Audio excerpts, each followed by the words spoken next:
Mr. Lamola, in an increasingly complex geopolitical world, how would you define South Africa's foreign policy priorities? We are here to continue with the conversation that we took during our G20, which gave a voice for the Global South. As you will remember, we took over from Brazil after India and Indonesia, and we continued with the agenda for the financing for development architecture to favor the Global South, including issues related to financing for climate change. In sub-Saharan Africa, we still receive less than 5% of climate change, despite being disproportionately affected. And as we speak, sub-Saharan Africa is being ravaged by inclement weather, South Africa, Mozambique, and many parts of the continent. So this issue of financing for climate change is very important for the future of the world.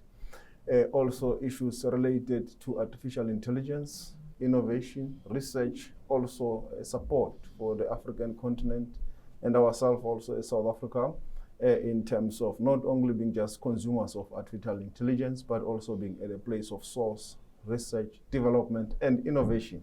So these are issues that we are looking forward to converse here, but also the issues of respect for international law, respect for the UN Charter, and also for the multilateral institutions.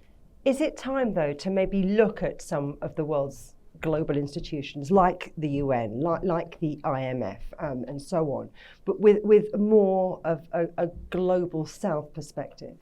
Yes, South Africa has been calling for this for years. We are glad that there is a reawakening in Europe, listening to Van der Leyen, the President of the European Union, and also listening to the Prime Minister of Canada yesterday, Mark Carney. It does look like there is now beginning to be a convergence and a reawakening that we all need to work together for the broader good of all humanity.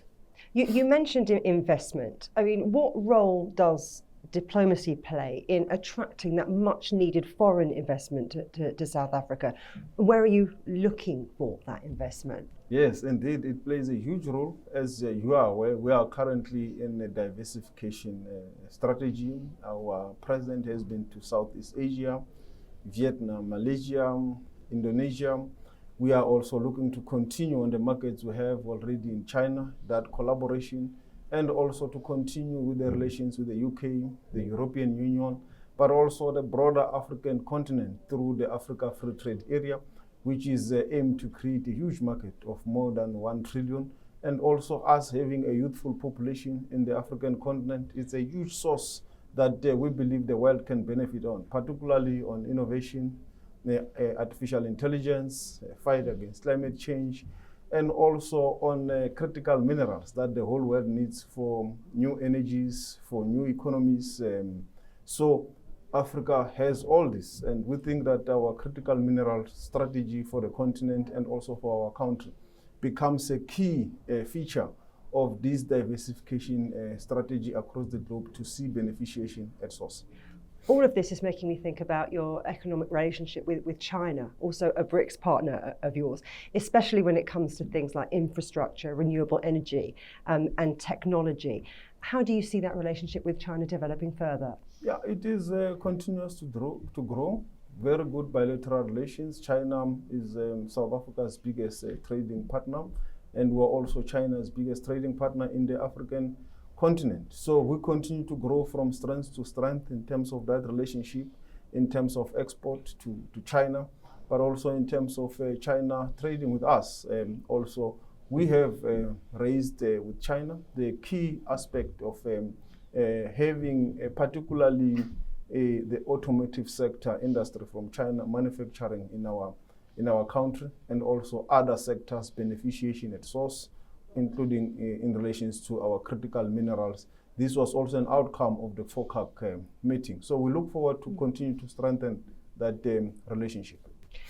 A lot of people are talking about Donald Trump here at Davos 2026. He recently ordered the halt of all aid to South Africa. I think it was for the 3rd time. So how are you dealing with that? We continuously emphasize that by the time he he halted aid like PEPFAR. South Africa was 80% reliant on its own fiscus, self-sustainability. So it was a 20% that we needed international partnership, which we still do.